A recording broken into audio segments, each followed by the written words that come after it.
look at the fact that he did not show up a couple of weeks ago to the Montgomery County Eagle Forum, he actually hasn't shown up to any conservative group ever since 2 years ago, whenever he yelled at Lana for just simply asking him a question about something she heard on a podcast. Instead, he chose to burn a bridge instead of build one with her. And since then, he hasn't been back to the Tea Party, whose endorsement I got, by the way. He also has not been back to the Eagle Forum, who after that night, I also got the endorsement of, by the way.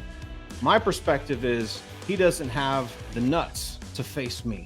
He doesn't want to be called out, and he doesn't want to be confronted by a real conservative that's going to expose his voting record, that's going to talk about real conservative values, and then point out how he's not been representing his constituents in his district.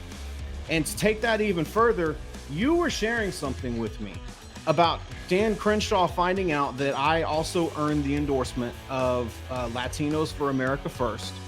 Mm-hmm. He also saw that you and I were meeting with some precinct chairs there in Crosby, wanting to hear from the community, wanting to hear how we can best serve the community. Apparently he saw a picture that we took together, and there was something that actually happened. Do you want to tell that story? Yes. So Dan Crenshaw's team have approached. They've come after my campaign staff and offered them to go work for them.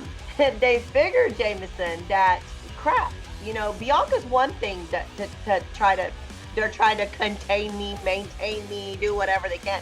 But now they see us together in Crosby, you know, having the meeting, and Lord forbid, oh Lord, now Bianca's with Jameson, you know, oh my Lord, you know. I mean, so they've come after my campaign staff and offering them jobs to go work for Dan Crenshaw. How do you like them apples?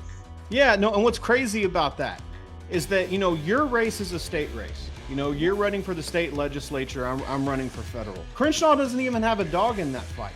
So people might be asking, well, why would he be doing that? Well, I can answer that question for you. He's doing that because he can't come after me directly. If he gives me any type of any type of attention, then he is legitimizing publicly our campaign and our movement. So instead, he's gonna go in through the back door because he doesn't want to use the front door. He's gonna go in through the back door, which, by the way, trying to take your people away from you and say, hey, they can even double dip. They can pass out your cards and Crenshaw's cards. To me, that's just crazy. Why don't you actually show up to an event, Dan?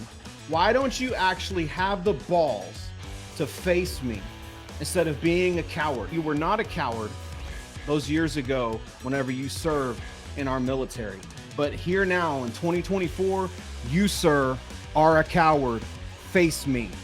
We've got just over a month away before early voting. Face me. I am challenging you to a debate. Face me, or be forever labeled a coward.